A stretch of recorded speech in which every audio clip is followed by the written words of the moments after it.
Ayah saya almarhum adalah pensiunan Angkatan Udara. Dan pensiunan Angkatan Udara pangkatnya pun gak tinggi, hanya kapten. Jadi bisa dibayangkan, saya lahir di Mospati, di Madiun, asli Malang. Rumah kami yang termewah itu adalah gorden.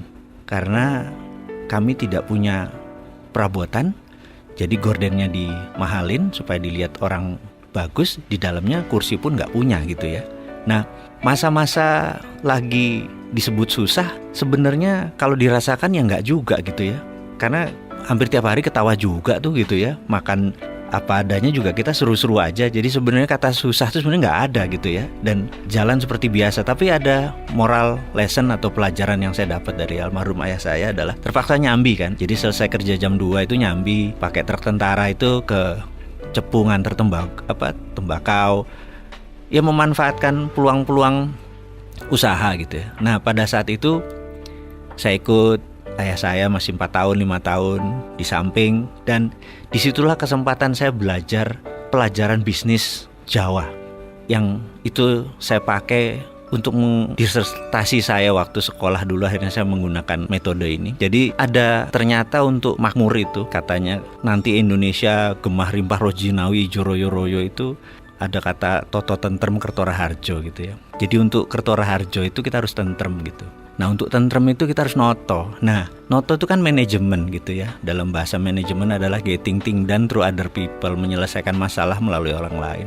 Ternyata di Jawa itu, melalui almarhum ayah saya cerita bahwa di Jawa itu toto itu ada 6 step, yaitu toto, titik, titis, tetek, tutuk, tuntas gitu. Nah, pelajaran itulah yang selalu saya teringat sampai saat ini di kepala 5 usia saya ini.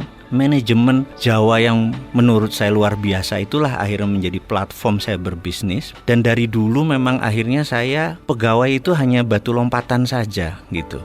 Nah, singkat cerita, sebagai orang kampung, cita-cita saya adalah sekolah ke Amerika. Dan ini mission impossible. Karena saya pindah ikut orang tua saya ke Palembang, 5 tahun tinggal di sana, kemudian Balikpapan hampir 7 tahun. Bisa dibayangin saya kelas 2 SD, saya menggunting rumahnya Donald Trump itu, White House. Dan selalu saya bilang sama diri saya mau sekolah di sini. Suatu hari kalau zaman dulu kan kita main kelereng tuh, ngambil kelereng dari kantong, kelerengnya jatuh, gambar itu juga jatuh. Teman-teman lihat di Palembang, ngomong begini, apa nih? Aku bilang, aku nak sekolah di sana. Mak mano? Wong dusun gitu. Nggak mungkin. Saya bilang, enggak. Saya mau sekolah di sana itu. Walaupun kita diketawain, digarger-garger.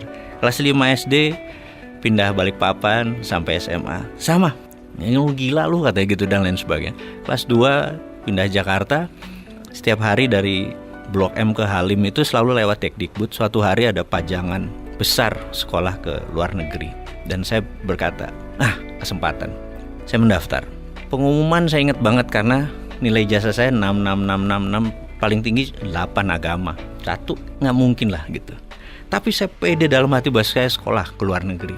Pengumuman keluar, nggak ada nama kita. Karena saya emang dari pertama mau ke Amerika. Sementara zamannya Pak Habibie itu, tahun 84, 85, 86 itu kan disekolahkannya ke Belanda atau ke Jerman gitu ya. Saya ngotot. Terus seminggu kemudian dapat surat harus ke Dekdikbud. Hadirlah kita ke tempat itu dan dikatakan, kamu kurang ajar, kamu ngerusak tugas saya, kamu bahasa Inggris nggak bisa, matematik jelek semua, tapi mau ke Amerika, ngimpi kamu gitu. Dan dimarahi. Intinya setelah 15 menit dia marah, kamu berdua berangkat ke Amerika. Kaget gitu. Karena rupanya ada 6 tempat ke Amerika yang daftar cuma kalian berdua. Jadi bagi saya itu banyak moment of greatness, bahwa kata siapa harus punya uang yang banyak, kata siapa harus punya sekolah pinter-pinter amat gitu. Yang penting adalah ya bondo nekat gitu loh, pede aja dan nggak pernah ngerubah mimpi.